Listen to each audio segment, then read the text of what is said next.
Hello, I am Dr. Emilia and I'm a principal lecturer in chemistry at Canterbury Christchurch University in the section of Natural and Applied Sciences. I have a young scientist helping me today. His name is Daniel. Hello. And Daniel and I are going to be performing an experiment in which we will measure the acidity of common products that you can find in your kitchen using pH paper. In the second part of the experiment, we will make our own pH paper. And then finally, in the last part of the video, I will talk you through some of the reactions of the chemistry we are going to be doing today. Before we start, some health and safety announcements. Daniel will be wearing his safety glasses. Can you put them on?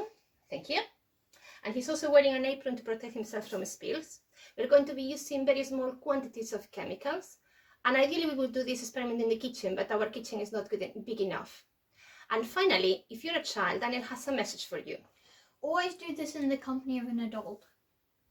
And now I'm going to talk you through the equipment and chemicals we are going to be using.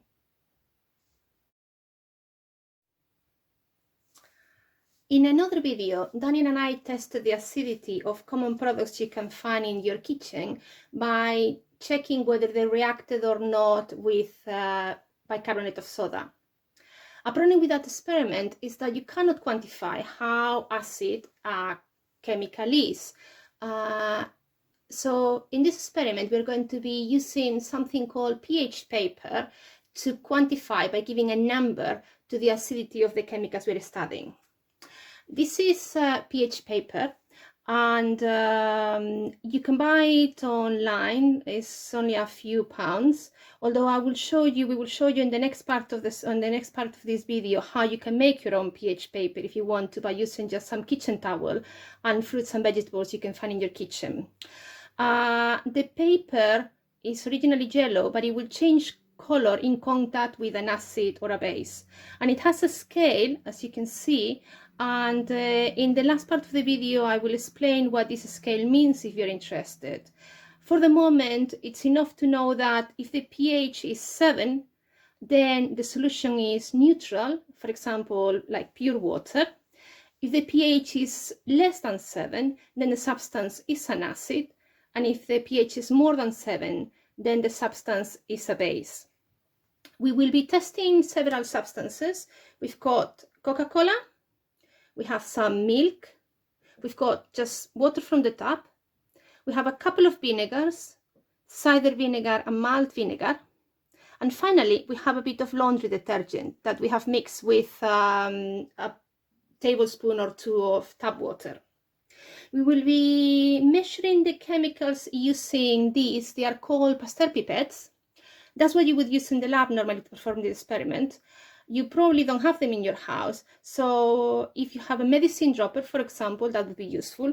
Or if not, you can simply use a drinking straw to transfer the liquid.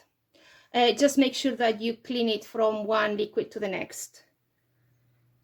And Daniel has also made a table, and in the table is simply a list of all the chemicals he's going to study, and a space to note down the pH of each of the chemicals.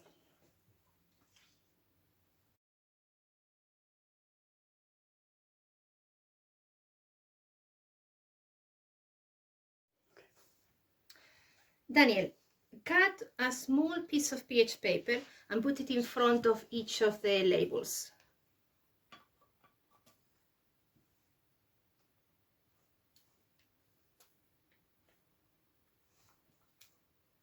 It's important that you do this with your hands very dry, or if not, the pH paper will change color with the water from your hands.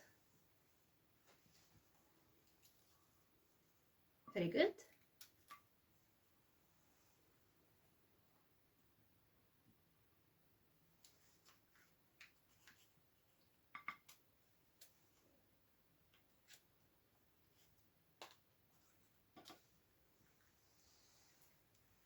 Very good. Now, add 1 drop of a chemical to one of the pieces of pH paper. So, which one are you doing first? Coca-Cola. And next, milk.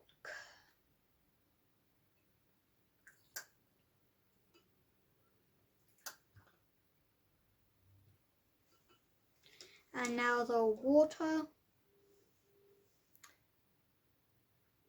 Ideally, we would have distilled water, but we don't have that here, so we're using just tap water. Now we're moving on to the cider vinegar.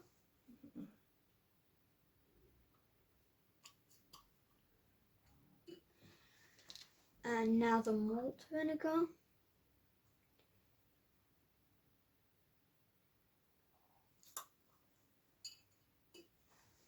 Now the laundry detergent.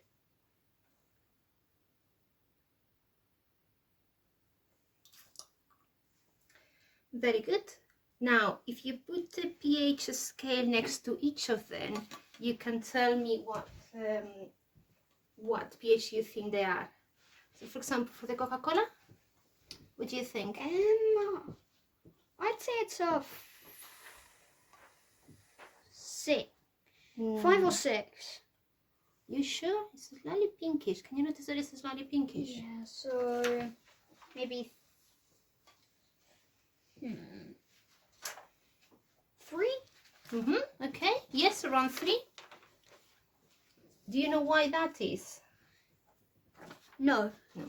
If you check the ingredients of Coca-Cola, you will see that it has phosphoric acid, and it talks about carbonated water, and it talks about citric acid, so all those are acids. Oh, okay. So what about the malt vinegar? What do you think about the malt vinegar? I think it's a 2. Yeah. Yeah, it's 2. Sounds good, okay. We'll write down a 2. So what about the cider vinegar? I think it's a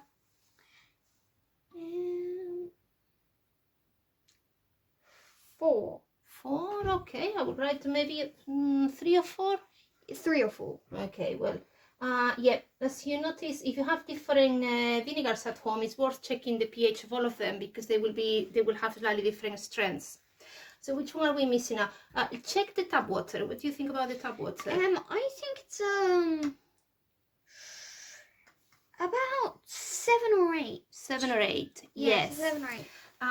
If we were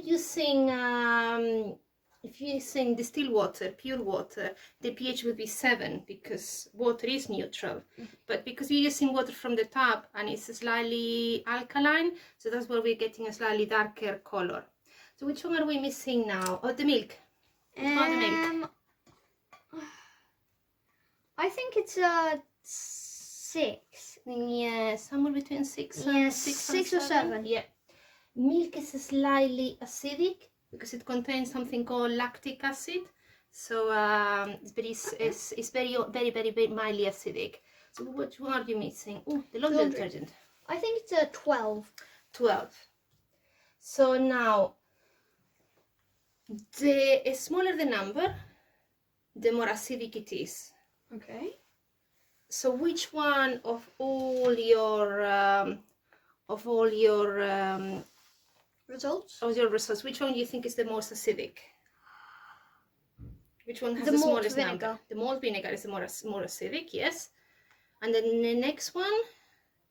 The next one is the Coca-Cola. Maybe the cider vinegar. Yeah, Coca-Cola and cider vinegar. And then which one? The milk. Yeah, which is acidic, neutral. And then we have the tap water, 7, 8. And then from 8 onwards, from 7 onwards, they are all basic solutions. And you have the laundry detergent that has a pH of 12. Which is not very acidic. No, it's a base. So we say that it has a basic pH. Okay. So low pH, low number, means acidic, acid. 7 means it's a neutral solution, like pure water. And numbers higher than 7, we say that it's a basic solution.